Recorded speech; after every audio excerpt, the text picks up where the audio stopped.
the most dangerous black magic.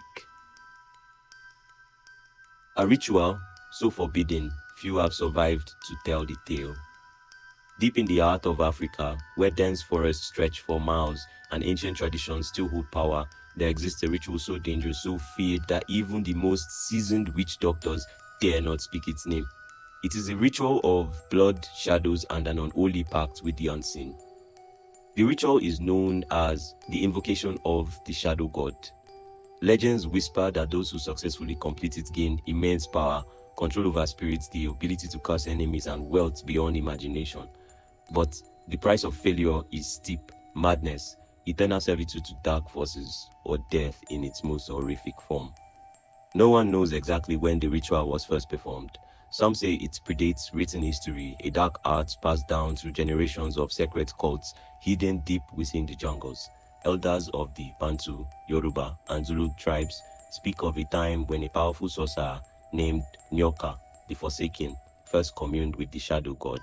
He sought power over life and death, but what he received was far more terrifying. It is said that Nyoka's flesh was burnt black, his veins filled with living darkness, and his eyes became hollow pits of shadow. He became neither living nor dead, a vessel for an entity far older than humanity itself. His followers, known as the Children of the Abyss, still practice his teachings in secret. To this day, whispers claim that deep in the forests of Gabon, Congo, and Nigeria, the ritual continues, hidden from the eyes of the modern world. The ritual is not for the faint of heart. A willing participant must undergo months of preparation, consuming special herbs, fasting, and cutting ties with the material world. The initiation requires the presence of an experienced witch doctor or a high priest who has survived the ritual themselves. The chosen location is always an ancient, sacred site, deep caves, hidden groves, or ruins long abandoned by civilization.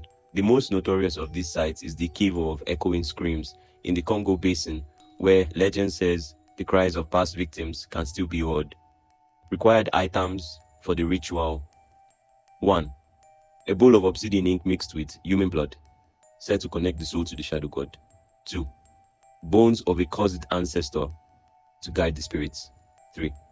A silver dagger edged with forgotten symbols. 4.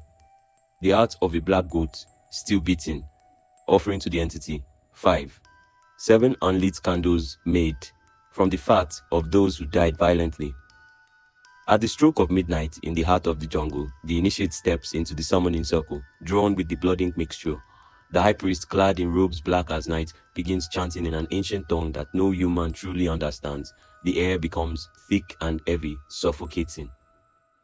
The shadows around the clearing start to move, stretching unnaturally. The wind dies and an unnatural silence fills the air. Then comes the whispering. At first it is soft, almost gentle, but soon it turns into an overwhelming cacophony of voices, some pleading, others laughing, and some screaming in agony. The voices belong to those who have attempted the ritual before and failed. The initiates must remain absolutely still. Any sign of fear, any attempt to run, and the spirits will tear them apart.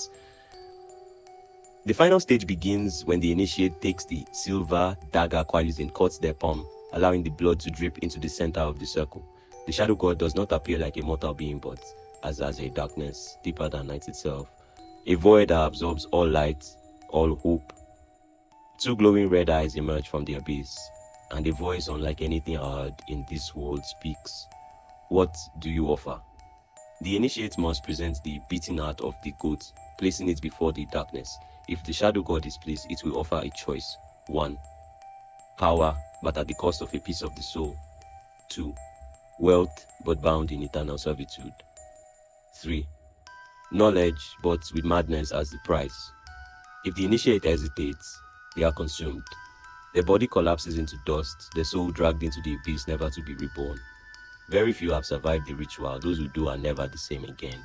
Their eyes become dark voids, their shadows move independently of their bodies, and whispers follow them wherever they go.